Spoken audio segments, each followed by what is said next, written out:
A crowd does not panic all at once. It goes wrong one breath at a time. Tessa Rowe had learned that long before Crownline Stadium packed a World Cup crowd into the concrete throat below Section 214. But the lesson had never smelled like this. Warm beer, fry oil, sweat trapped under plastic ponchos, sticky soda drying under thousands of shoes. The stairwell was full enough that people no longer walked. They inherited movement from the bodies behind them and passed it forward with shoulders, hips, elbows, whatever still had room. Flags dragged along the rough walls.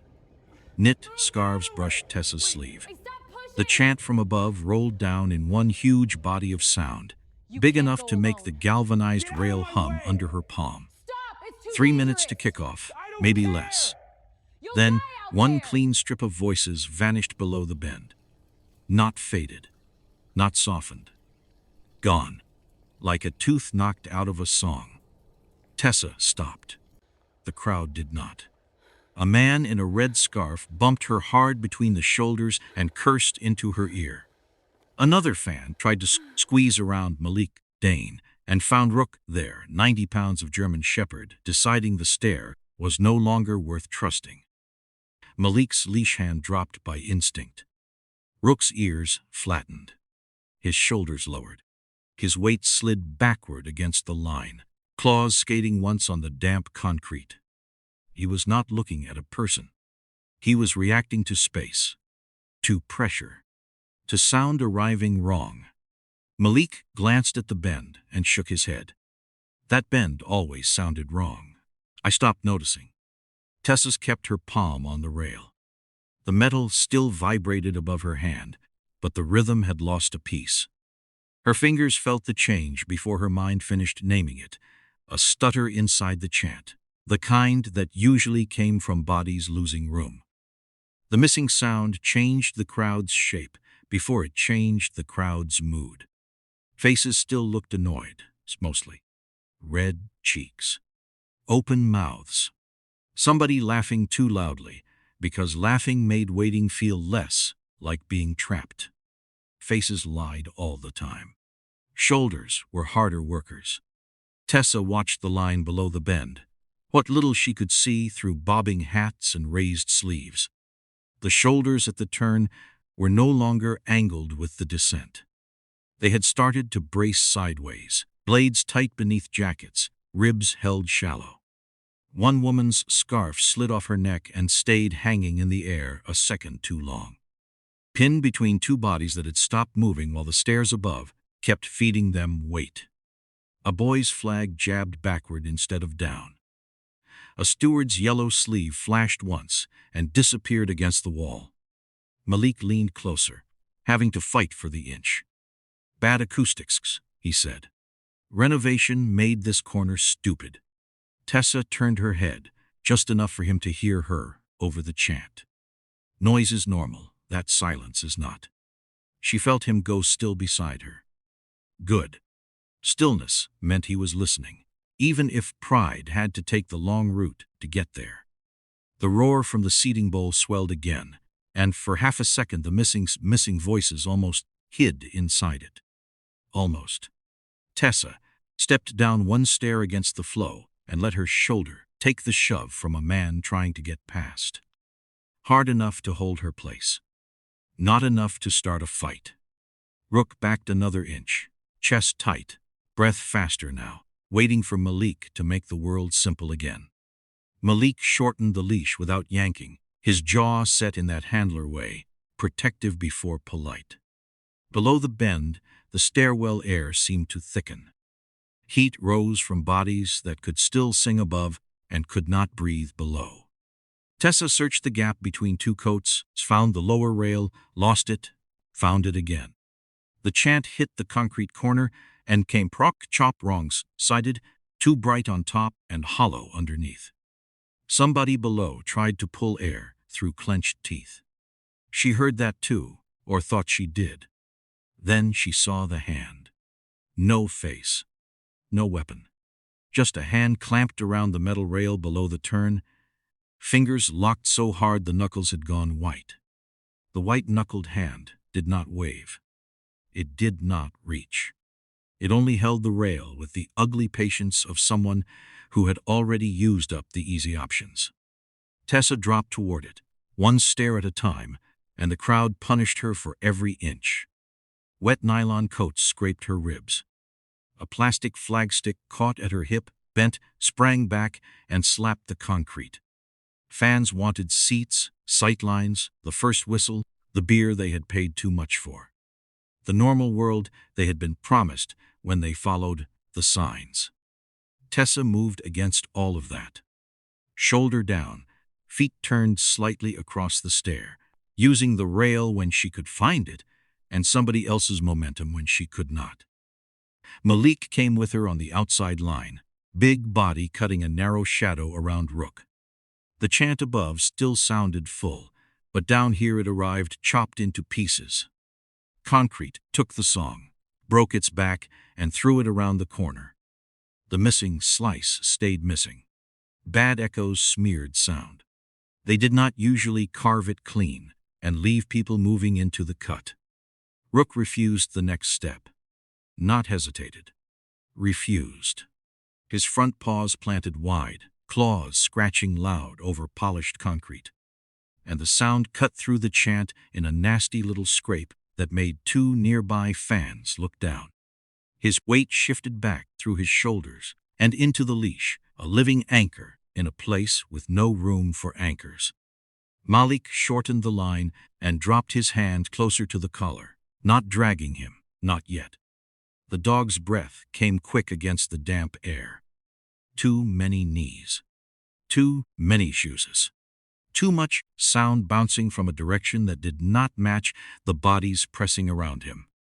A man in a blue jacket snapped something about moving the dog. Malik gave him a look that could have peeled paint. This stadium has more forgotten tunnels than my divorce.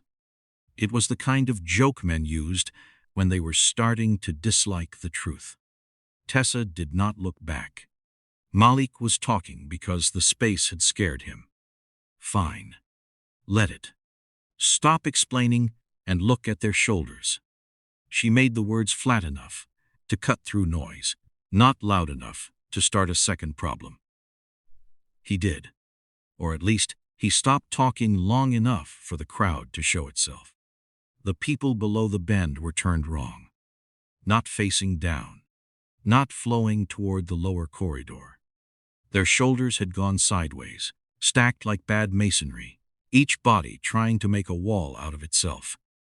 Tessa saw a green knit scarf trapped flat under a boot heel, stretched tight from a woman's neck until her chin lifted in small, angry jerks. A child's plastic flag had bent backward against the true flow line. The little pole bowed toward the upper stairs while the child's sleeve disappeared between two adult coats. The lower rail shook in pulses instead of rhythm now. Near the wall, a stadium steward in yellow was pinned so flat his radio arm could not rise. His elbow twitched once. That was all the room he had. Faces still said irritation, impatience, some hot little stadium temper. Bodies told the rest. The landing had stopped. The stairs had not. The upper flow still kept feeding down, innocent and heavy, while the lower corridor had become a plug. Tessa felt the old cold calculation settle in her stomach. Weight above, no space below, breath becoming the first thing to go. Malik leaned close, the side of his shoulder grinding against raw plaster as he kept Rook from being swallowed by passing legs. Old service underpass is behind that lower recess, he said. Short. Tight. No tour guide nonsense now, thank God. Should be closed to public movement on match days. The word should landed badly. Tessa pushed through the last bodies at the turn and saw why. The lower landing opened into a short corridor, or it was supposed to. Instead, a heavy stainless steel vendor hydration cart sat turned sideways across the lane. Its rubber wheels locked crooked, its metal flank bright under the stairwell lights. It blocked the only clear sight line into the recess. It forced every moving body to turn before they understood they had been turned. It looked abandoned if you were kind. If you were paid to notice pressure, it looked placed. Someone had left a smear of sticky soda across the handle, still wet enough to catch the light. Behind it, barely visible in the concrete recess, waited a gray maintenance door with a narrow dark seam along one edge. The hand on the rail below them tightened again, then slipped half an inch. The hand slipping on the rail decided the next 30 seconds for her. Tessa shoved her shoulder into the narrow space beside the hydration cart and gave the landing a shape it could survive. Not a solution. A dent. She caught the red scarf man by the sleeve and moved him left before he understood he was being moved. She put one palm on a woman's upper back and guided her 2 steps toward the wall, where the concrete gave them half a foot of mercy. Back 1 step. You blue jacket, left. Kid stays against the rail. Her voice stayed low and hard, built for hearing once. The cart bit into the flow like a steel tooth. Bodies kept feeding down from above, still singing in broken pieces, still believing the trouble belonged to someone else. Malik leaned his hip into the cart's side to keep it from rolling under pressure.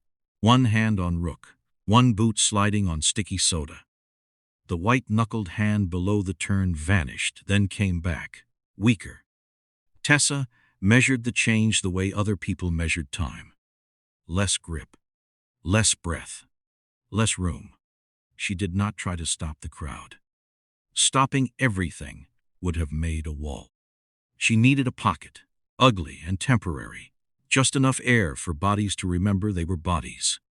Her radio cracked against her shoulder before she wanted it to. Dana Keel's voice came through, clipped and bright, with the special rage of people watching too many screens and not enough bodies. Rowe, do not start a sector movement without clearance. Tessa hated how reasonable that sounded.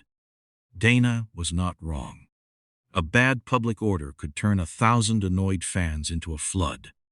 One broad instruction, one misunderstood hand signal, one rumor jumping from mouth to mouth. And the whole concourse would solve uncertainty by moving all at once. The stadium did not care who had good intentions. It only cared where the weight went. I'm not moving a sector, Tessa said. I'm keeping 10 people from becoming a plug. Static chewed the answer. Somewhere above, drums punched a new rhythm through the concrete. The crowd tried to follow it and found no space. Dana came back sharper. A bad announcement can injure more people than the first threat. There it was. Liability arithmetic, ugly but real. Tessa looked at the sideways cart, the jammed steward, the slipping hand. Do not open that route until I see breathing space. Malik flicked her a glance. The gray maintenance door sat behind the cart like a mouth trying to stay closed. Dana was hearing reports. Tessa was hearing breath. That gap between them could kill somebody. Then Tessa saw the cloth. It was not a clue in the pretty sense. It was not a message. Just a strip of stadium blue pinned under the front caster of the hydration cart. Flattened into the wet grit where soda and beer had made a shiny skin on the floor. She crouched enough to hook 2 fingers under the edge and tugged. The fabric stretched, resisted, then tore free with a tired little snap. Standard vendor apron. Cheap blend. The same blue she had seen on food and beverage staff all afternoon, moving cases. Counting cups. Disappearing around corners with that practiced invisibility workers earned by being useful. It smelled faintly of syrups under the larger stink of the landing. Malik saw it and stopped making jokes. Rook tried to lower his head, then jerked back from the air itself. Grease, stale beer vapor, sweat, tobacco smoke from somebody who had ignored every sign in the building. Hot sugar from spilled soda, damp poncho plastic, fear. Too many layers. Too much human weather. The dog sneezed hard and shook his head, useless and honest. Malik tightened the leash and swallowed whatever pride wanted to say first. Too many stories in the air. Tessa nodded once.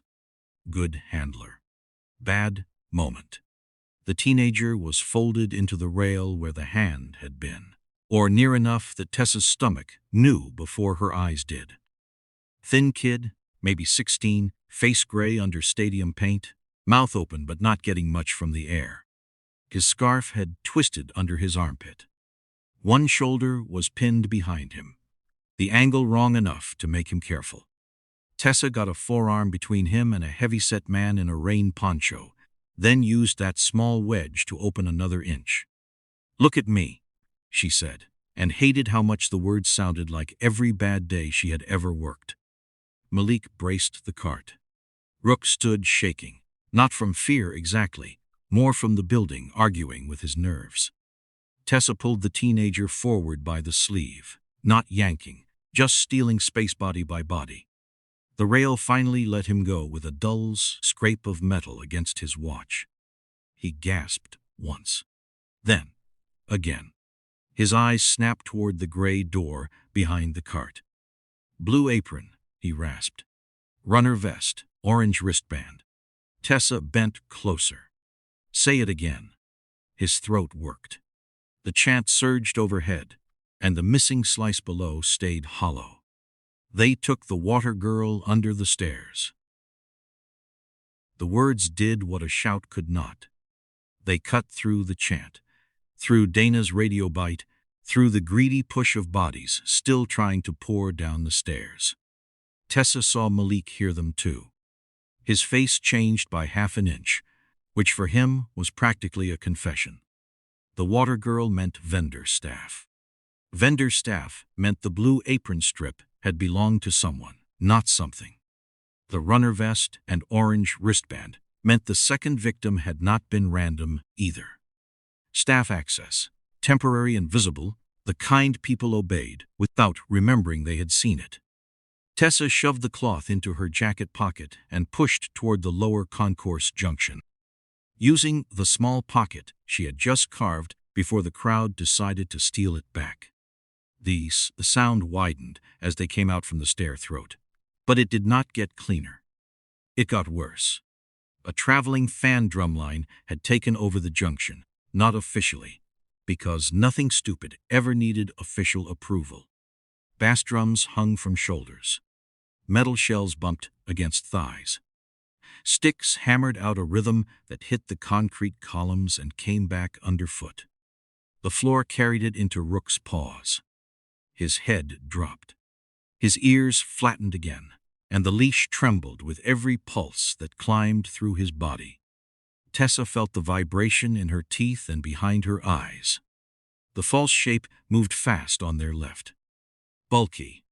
Tall. Wrong in the corner of the eye, which was exactly how a crowd taught you to notice danger and also exactly how it lied. A fan in an oversized Mascot costume backpack tried to squeeze between a pretzel stand and a knot of singing supporters. The pack had a round, swollen back, synthetic fur shaking over something hard inside it. The drumline struck again, and the thing answered with a metallic throb. Rook snapped toward it. Not a clean track. Not a target line. A hard, ugly overload. He barked twice, deep enough that the nearest fans flinched before their brains caught up. His front end lunged into the leash, shoulders bunched, teeth showing, because his nervous system had run out of polite suggestions. Malik locked down with both hands, boot sliding, forearm corded tight. "Easy," he said, too low for anyone but the dog and maybe Tessa. The Mascot fan froze. A woman screamed. 3 men backed into a food queue and knocked paper trays onto the floor. Hot sauce smeared under a heel. A child's cup rolled into the aisle and vanished under feet. The backward wave was small, then not small enough. People saw the dog, not the sound that had broken him. Rubber soles caught on sticky concrete. Knees bumped. A kid went sideways into a trash barrel, and the barrel rolled just enough to make another pocket of panic. Tessa threw one arm across Malik's path. "I need 10 feet, not a speech." The fan with the mascot pack raised both shaking hands, which made the crowd like him less. People liked clear guilt. It saved them the work of thinking. Tessa stepped into the new gap and stared at the fan's body, not the costume. His lips were pale. Sweat ran in clean lines through face paint that had already cracked dry at the edges. His chest moved too fast, shallow and high, the breath of somebody overheated, dehydrated, and terrified by a police dog that had just made him the center of the universe. One strap had twisted under the pack, pinching his shoulder forward. Inside the synthetic shell, a metal drum casing flashed through a torn seam. It was catching the percussion and throwing it back at Rook in the worst possible language. Not threat. Vibration. Tessa looked at Malik. He already knew. Hated it, but knew. Rook is not a censor. He is a dog with better instincts than most supervisors. Malik reset him the hard, quiet way, body between dog and crowd, hand low. Voice lower, asking the animal for the next second and then the next. Rook shook once, whole frame rippling, and backed into Malik's leg like he wanted the world reduced to one person. Rook has standards, Malik muttered, mostly for the fan, maybe for himself. The mascot fan nodded too fast, almost crying, and stumbled backward into hands that were finally helping instead of judging. Tessa did not apologize to the dog. There was nothing to apologize for. She hated the lost time anyway. Grace, whoever she was, had paid for those minutes. The sideways cart had shifted while the crowd jolted. Someone had cleared it from the recess, not far, just enough to expose what it had been hiding. The gray maintenance door stood behind it, old paint scarred around the handle. It was open by exactly 2 inches. A thick white vendor towel had been jammed hard into the rusted hinge to keep the door from closing. Fresh drag marks ran through the sticky floor and turned inward before the damp air swallowed them. The gray door did not want to open. That was the first thing Tessa felt. Heavy, tired, old iron, bad alignment, and a closers adjusted by people who hated callbacks more than they loved safety. The white vendor towel jammed into the hinge had been rolled tight and shoved where the frame wanted to bite. Not a code. Not a clever little spy signal. A staff trick. Someone with full hands and no patience had made a bad door behave long enough to survive rush service. Tessa pushed with her shoulder, and the towel compressed, fibers dark with grease and rust dust, holding the gap while the hinge complained. Damp air slid out around her face. It smelled like wet cardboard, old syrup, and paint trying to die quietly under concrete. Behind her, the concourse roar dulled fast, dropping from a stadium into something animal and buried. Malik kept Rook close. The dog did not pull forward. His breath came too quick, but his eyes stayed on Malik, waiting for the world to shrink into a usable line. The door dragged shut behind them until the towel caught and held again. They stepped into the underpass, and the light turned yellow. Cheap yellow. Service bulbs humming behind scratched covers, making every puddle look older than it probably was. The corridor ran low and plain, with old paint stripes fading along the wall and drink syrup crystallized near a stack of beverage tubs. Cup sleeves lay scattered in the damp like shed skin. A broken apron strap clung to the edge of a rolling cart. Tessa tracked the floor first, then the corners. Then the spaces where a frightened person might hide if she knew the building better than the people hunting her. A pyramid of empty beverage crates sat crooked near the storage bay, too neat on the top, disturbed low on the left. Behind it, something shifted. Malik raised one hand, not a command, just a warning to stay human. A woman stepped out with dust on her cheek and a heavy wooden slat gripped in both hands. She held it badly but with purpose, which counted for more. Her blue apron was torn at the waist. Her eyes went to Rook, then to Tessa, then to the door behind them. Calculating exits. Good. Grace Lynn? Tessa asked, because names mattered when a person was close to becoming a rumor. The woman did not lower the slat. Depends who's asking. Her voice shook at the edges, and nowhere important.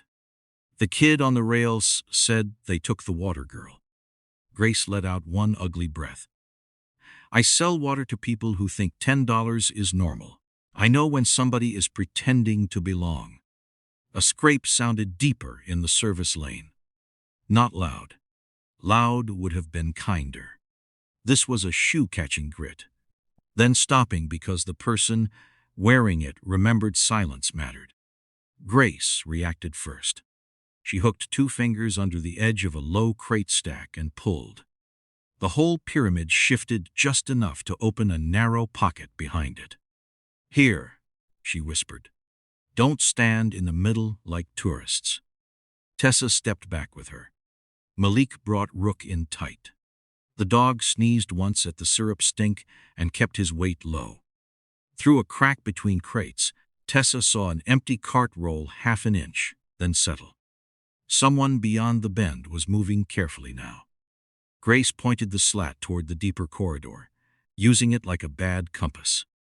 There was a runner, young guy. Stadium vest, temporary orange wristband, the kind they use for upper bowl staff access during rotations. Hand shaking so bad he could barely pull it off. Her mouth tightened. The man had him swap the band and outerwear. Forced it, kept smiling like that made it casual. Why that band? Tessa asked. Because people stop asking questions when they see the right color on the right wrist. Grace looked toward the ceiling. Section 214 has a staff cut-through behind the upper bowl. Vendor restock, stewards, runners, sometimes media escorts when the main concourse is jammed. You get the band. You look like you belong there for 20 seconds. 20 seconds was plenty if the crowd did the rest. The runner kept looking up towards Section 214, Grace said. Like whatever he was scared of was above us, not down here. Then softer, imitating a voice without wanting to own it. Keep walking. The words seemed to hang under the low ceiling. Tessa watched Grace's grip. White knuckles. Splinters pressed into her palm, and she did not notice. She was scared and still useful. That combination saved people more often than courage did. Grace shifted her stance and nodded toward a discarded staff, poncho draped over a cart handle. Real staff fold those in a hurry. Badly, we stuff them, twist them, lose them, curse them. His was folded perfect. Too perfect. Like he'd copied a picture. Another sound moved behind the far wall, a brief double tap of metal on metal. Grace reached without looking and caught the handle of a loose cart before it rolled out from the storage bay. She eased it back an inch, slow enough that the wheels did not complain. Staff knowledge, not panic. Tessa filed it away. There was another man, Grace said. He didn't block the exit with his body. He turned a cart sideways right when the chant got loud. Nobody looked because everybody was singing. It was clean. Tessa saw the pattern under the noise. Crowd song as cover, cart as blind, door held by towel, underpass as throat. The cart had not just hidden a route. It had made bodies reorganize around it, the way a stone changed water. At chant peak, the metal scrape would have disappeared. At chant peak, a runner could be moved without anyone hearing the struggle. Where now? Tessa asked. Grace pointed past the storage bay, toward a darker service run, where the ceiling dipped and the stadium thudded overhead. They're pushing him upward, toward the upper bowl under Section 214, before second half, before staff rotations catch it. She finally lowered the slat an inch. And if they know I'm alive, they'll come back soon enough. Deeper in the underpass, a man's voice carried once through the pipes, flat and impatient, too far away to locate cleanly. No one heard you the first time. Grace went very still. Tessa turned toward the darker run. Close enough, then. Close enough for the next bad choice. The ceiling answered Grace before Tessa could. A low shove of sound rolled through the concrete above them, different from the chant, heavier and messier. Not singing now. Movement. Thousands of shoes changing purpose at once. The service bulbs trembled in their cages. Dust sifted off a pipe joint and landed on the dark syrup crust by Tessa's boot. She felt the mistake land with it. Her earlier hold at the landing had bought air, yes, but it had also kept pressure stacked longer than it should have. Calm had a cost when it stayed too still. Bodies above were finding the delay and trying to solve it the human way, by moving harder. The underpass floor gave back the vibration through her soles. Rook lowered himself without being told, chest near the concrete, ears flat again. Malik looked up, then away. Grace hugged the wooden slat tighter and listened like a person who knew a building could lie. Tessa ran the map in her head. Blocked landing, cart, surface door, crowd above, runner being pushed upward. The wave was late, but it was coming. Late pressure was still pressure, and pressure never apologized for timing. Dana Keel's voice cracked through the radio, bright with pressure and clean enough to make Tessa's the technology on principle. Rowe, I need your exact location and status. Security teams are moving to clear lower corridors. Tessa looked at the low ceiling as another pulse moved through it. Security teams. More bodies into bad geometry.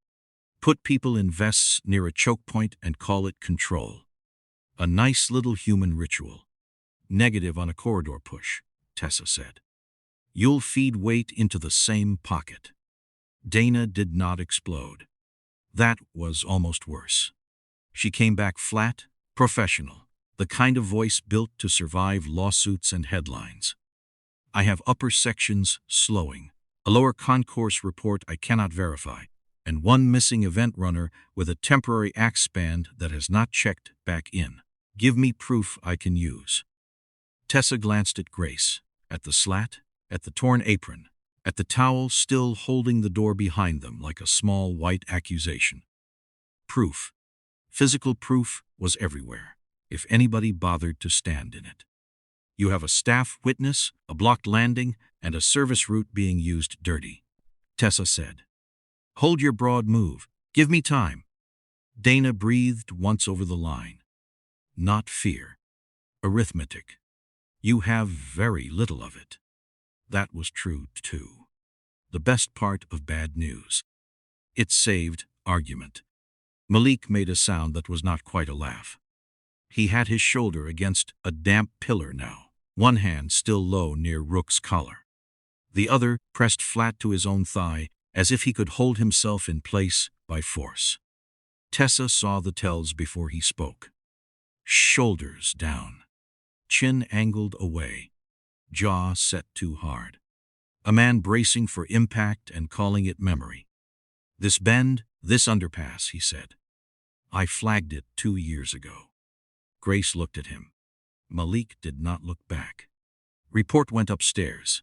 I wrote obstruction risk, routing concern. All that soft little language people can initial without losing lunch. The ceiling thudded again, harder. A thin line of dust slid down the wall behind him. He swallowed. I told them it was a concern. I should have called it a trap. There it was, ugly and useful. Tessa felt the old answering bruise in herself, a route she had once trusted because it looked clean on paper and had failed in bodies. The report mattered because the building was proving it now. Every softened word had become a harder corner. She did not absolve him. She did not hang him either. No time for either hobby. Then stop admiring the trap, she said. Show me the way through it. Rook chose that moment to shake apart. Not collapse. Worse, in a way. His breathing lost rhythm, fast and shallow under the drum-deep tremor traveling through the structure. Malik dropped to one knee, both palms settling flat along the dog's ribcage, fingers spread, his own breathing slowing by force. One breath for the dog to find. Another for the chest under his hands to answer. A third before Rook's eyes came back to him instead of the ceiling. Tessa crouched just enough to see the animal's ribs stop fighting the building. You hate drums. Finally, common ground. Malik did not smile, but the corner of his mouth twitched like it had considered the idea and filed it for later. Grace moved past them to the rear of the storage bay, stepping over a syrup tube and a collapsed stack of cup sleeves. "Here," she said. She hooked the slats under a hanging strip of plastic and pulled it aside. Behind it, a narrow ramp climbed into darkness, unfinished concrete and old paint stripes disappearing under the stadium foundation. Vedden storage ramp. Nobody sends guests this way. Carts, staff, bad decisions. It cuts towards section 214. Above them, the crowd wave hit another bend, and the whole ceiling seemed to take a breath. Not ever. Not once. The ramp behind the plastic strip climbed sharper than it had looked from the storage bay. Stadium service spaces were built for carts, tired workers, and bad decisions made by people who never had to run them under pressure.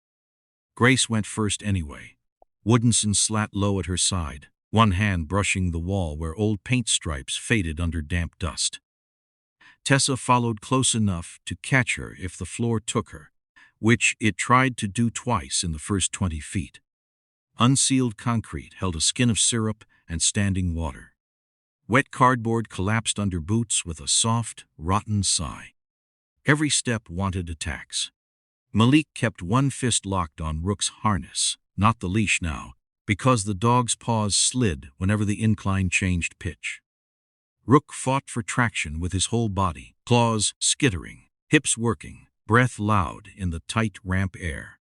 The crowd above thudded in broken waves through the foundation. Not song anymore.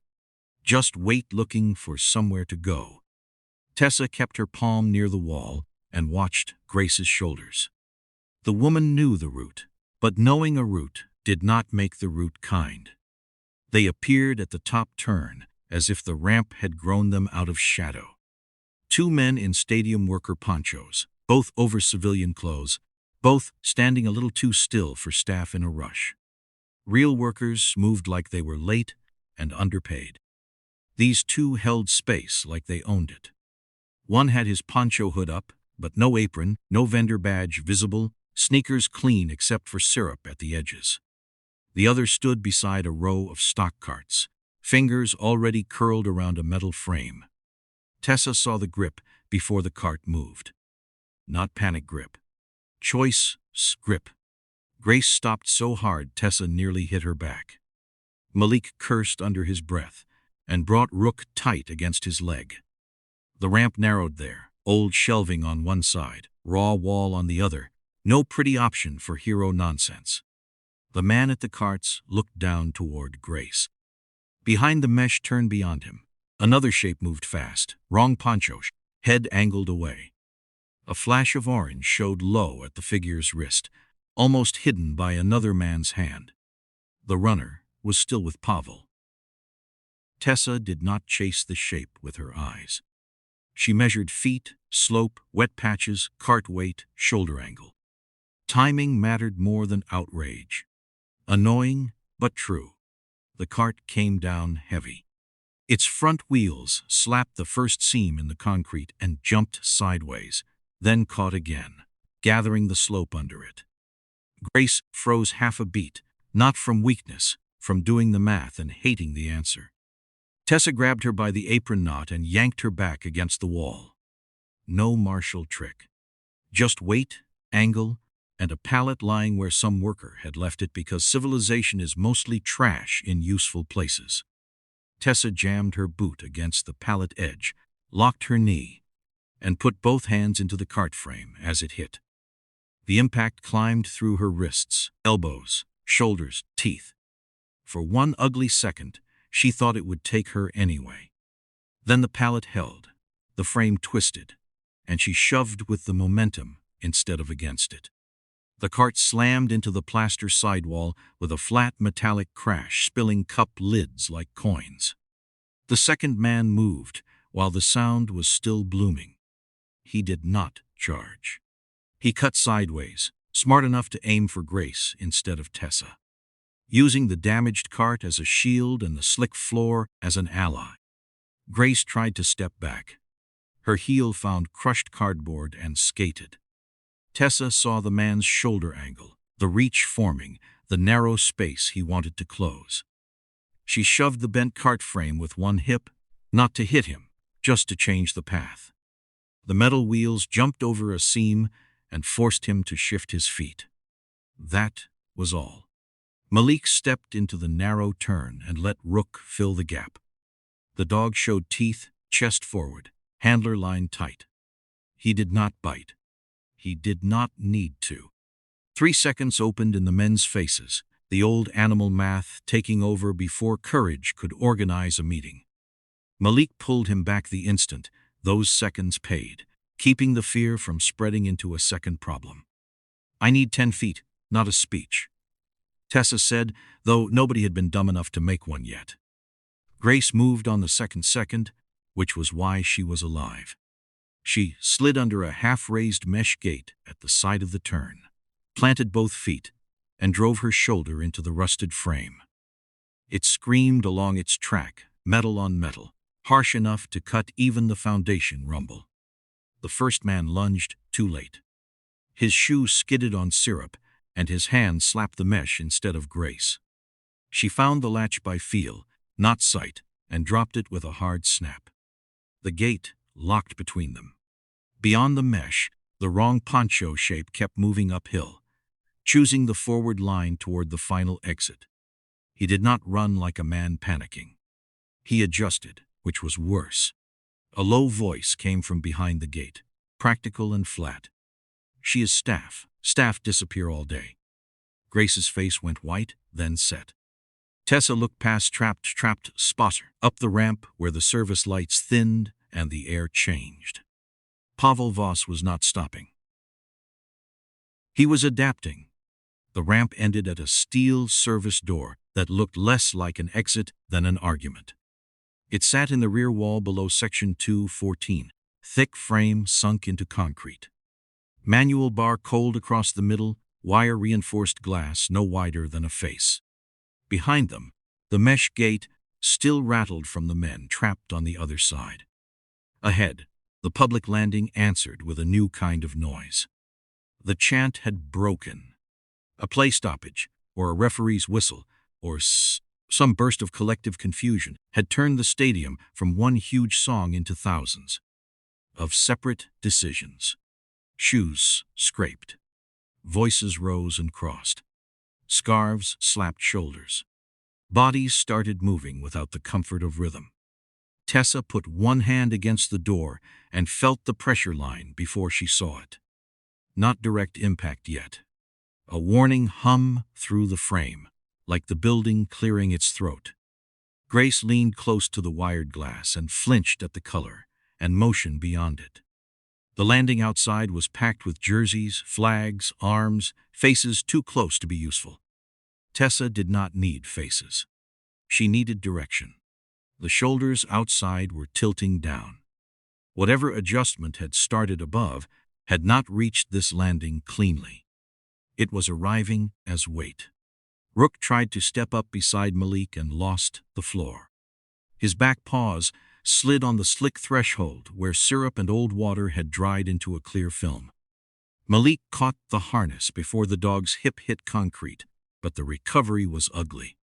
Rook's hind legs tucked under him, then spread again, searching for traction that was not there. His chest heaved. The big animal had spent too much of himself on sound, slope, and fear that was not even his. Malik knelt half a beat, one hand at the harness plate, one at the ribs, checking what was left. "Rook has standards," he said, dry as dust, and there was love in it whether he wanted that public or not. Tessa looked at the dog's paws, then the narrow gap around the door, then the landing beyond the glass. She marked the limits. Rook could create fear in a small space. He could not hold a crowd. Malik could brace a body. He could not become a wall forever. Grace could read staff roots. She could not pass through mass. The door made each limit feel smaller. The radio gave one clipped burst of static. Dana's voice broke in, half swallowed by crowd noise. Upper redirect is starting. It will not clear that landing. It may buy you seconds. Seconds. The currency of every bad place Tessa had ever worked. Grace pressed both palms to the service door and raised onto her toes. "There," she said. Her voice went thin, not weak. Thin like wire pulled tight. Tessa leaned beside her and forced the picture through the wired glass. Color first: red jerseys, blue scarves, yellow steward sleeve, black rain poncho folded too flat against a man's arm. Movement next. A young runner being steered uphill against his own feet, vest twisted at the shoulder.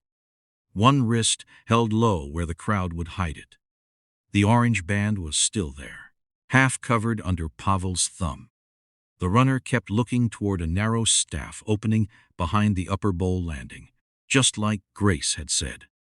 The man beside him did not shove hard. He did not need to. He used the crowd's drift, turning the boy at the exact moments bodies opened and closing him off when they did not. Pavel Voss, if Grace's fear had finally found the right name. He never looked toward the service door. Smart enough for that, unfortunately. The landing surged behind him, fans shifting downward after the stoppage, filling every gap the building offered. Grace's fingers curled against the glass. That's him. Wrong poncho. That's the runner. Tessa saw the choice set itself like a trap with teeth. Open the door wide, and they could reach the runner faster. Also open the door wide, and the public wave would see space, take it, and pour into the underpass with the stupid confidence of water, finding a crack. Keep the door closed, and Pavel would ride the movement upward. Using the runner's wristband at the staff cut through before anyone at the upper gate knew which face belonged with it. Chasing him through that mass would feel righteous for maybe 3 seconds. Then civilians would pay for it. She put both hands on the manual bar and felt how cold it was. The steel did not care who was guilty. It cared about hinges, angles, force. Outside, a scarf slapped the glass and vanished. The door trembled harder now, the first real shove reaching the frame. Malik stood, one shoulder close behind her. Rook gathered tight at his leg. Grace still stared through the port, breathing hard. Tessa let the impulse to chase Pavel rise, burn, and die. Holding the line might keep people breathing. She looked at Malik, then at Grace, then at the bad narrow space they had left. Do not chase him. Hold the gap. Tessa hit the manual bar with both hands and threw her weight into it. The service door opened less than she wanted, and more than the building liked. 2 feet, maybe a little more. The crowd hit the gap like weather with bones. Air blasted into the service corridor hot with beer, wool, sweat. And the sour panic of too many strangers, realizing the floor under them, was choosing directions without asking.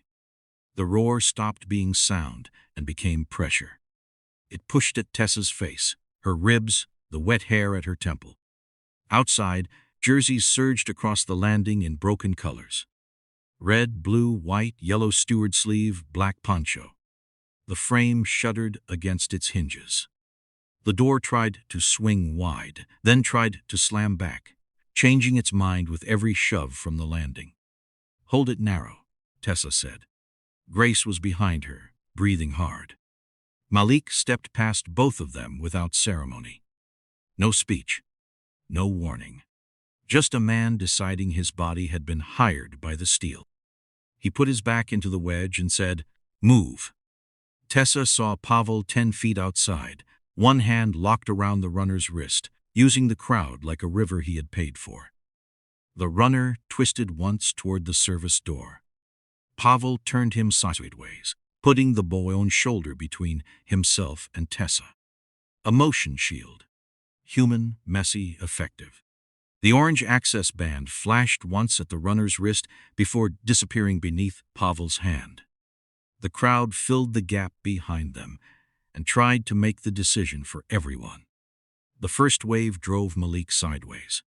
The second came worse, heavy enough to shove the door edge across his back and make his boots squeal on the floor. He took the load high across his shoulders, a bad place with no better place available. Tessa jammed her left foot against the slick threshold and leaned into the manual bar until her arm shook. She could see the runner. She could also see the door widening by inches, the crowd outside beginning to notice the wrong kind of space. If the opening grew too wide, they would not rescue one boy. They would invite the landing into the underpass. "Grace," Tessa said. "Cart."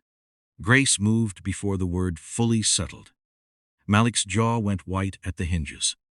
Rook pressed against his leg, snarling low, waiting for the one person he trusted to make the world small enough to obey. Malik's right shoulder shifted first. Tessa saw the joint lose its clean line under his jacket, a small wrongness before the body admitted the damage. Then came the pop. Wet, sharp, intimate. Malik's face drained of color, so fast it looked like the lights had changed. He made one sound through his teeth and kept holding. The door slipped another inch. Rook surged toward him, not toward the crowd, sensing the handler's body change before any person had time to be useful. Rook is not wrong. He is overwhelmed. Tessa said it to Grace, to herself, to the part of Malik that wanted to pretend the dog could solve the thing for him. Malik heard anyway. He lowered his left hand toward the harness, his injured side pinned against the frame. "Easy," he breathed, voice thinner now. Rook froze against his leg, shaking with the command he almost could not bear to obey. Grace reached the rolling stock cart parked along the service wall. Its front wheel had a lock buried under a wad of old tape and syrup grit. She found it by touch, swore once under her breath, and kicked it loose. The cart jumped toward the threshold. For a second it tried to turn with the slope and take her down with it. She caught the handle against her hip and drove it sideways. Not elegant. Desperate. Smart. The cart struck the door edge and bounced back. Grace went with it, shoulder first, nearly losing her feet in the sticky film. The crowd outside pushed again. The opening widened, and a fan in a blue scarf stumbled toward it, eyes huge, already following the new space. "No," Tessa said, not loud. There was no time for loud. Grace saw the towel jam near the hinge and understood. Staff knowledge again. Bad doors. Bad carts. Bad afternoon. She twisted the cart angle, instead of forcing it straight, driving one front wheel into the tafel compressed hinge gap and the other against the service wall. The metal chassis wedged hard. She slammed her palm down on the wheel lock, missed, hit it again, and the cart bit into place. "I survived criminals. The stadium water price almost finished me." Her voice cracked on the last word, but she kept pushing. The cart held the route open by 2 ugly feet. Not safe. Usable. The only church physics offered. Malik gave Rook one low cue, just enough for the dog to understand the space. Rook lunged into the narrow opening, besides Grace with his chest forward and teeth bared. He did not bite. He did not chase. He became 3 seconds of nobody wanting to step closer.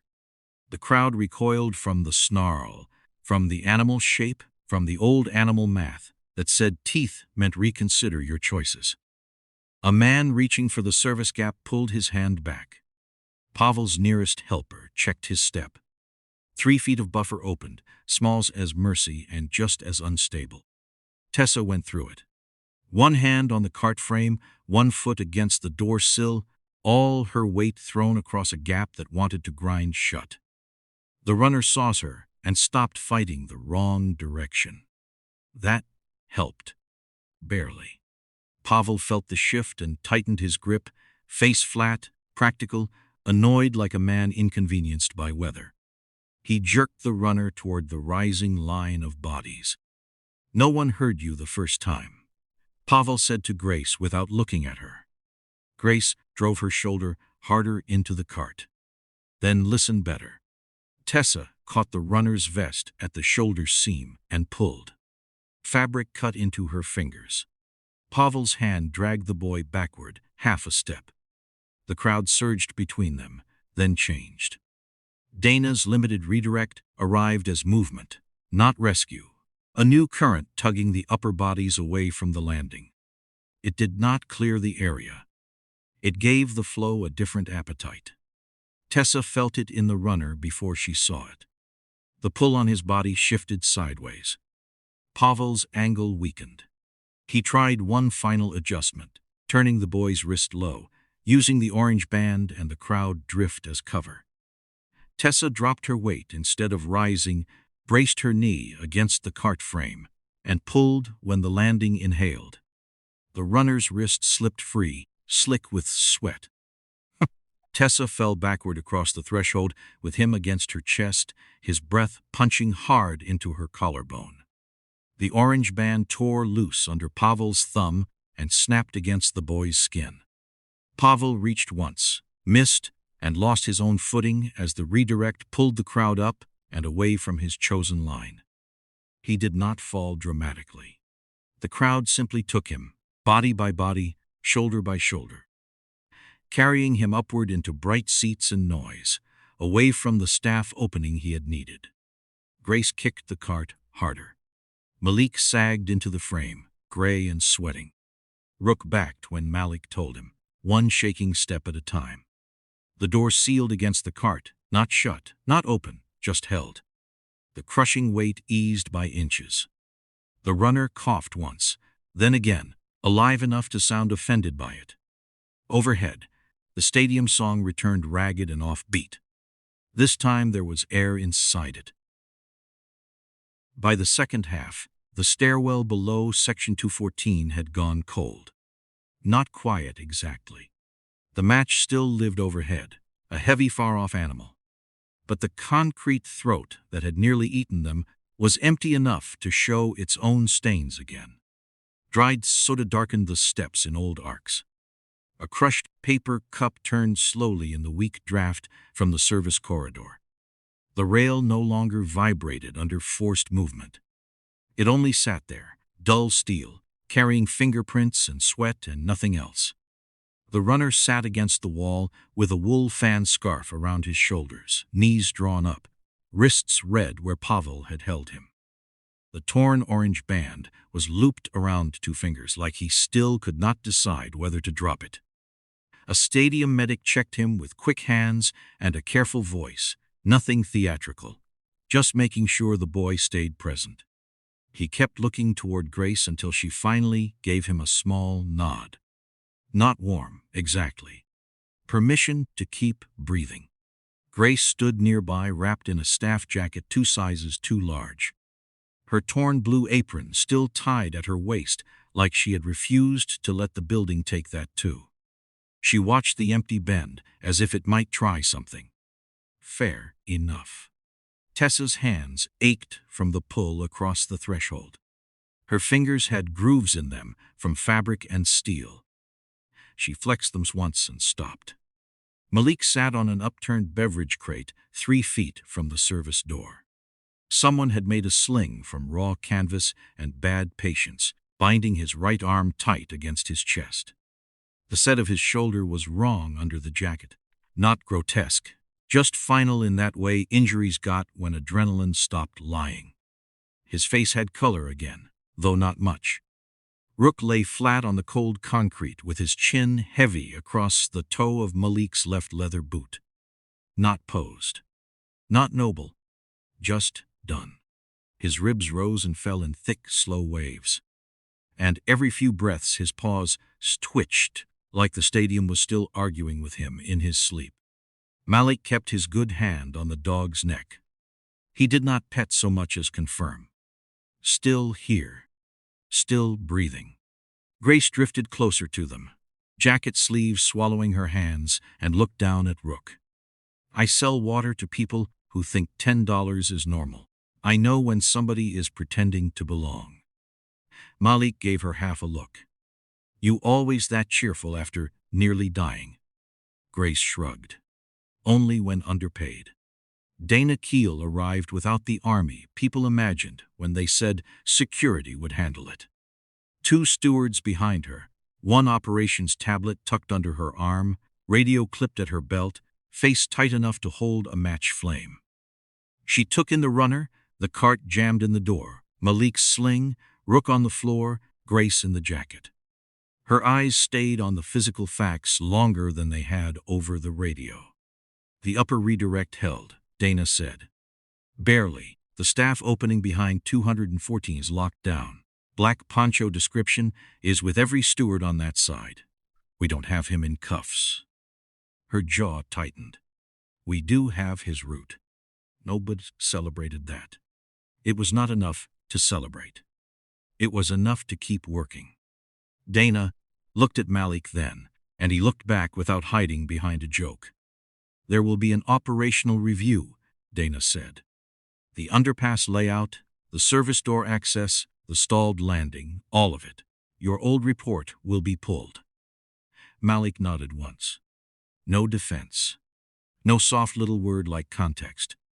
It should be. Dana's mouth pressed flat. There was fallout waiting for her, too. Tessa could see it in the way she held the tablet, like it had gained weight. Nobody got to leave clean.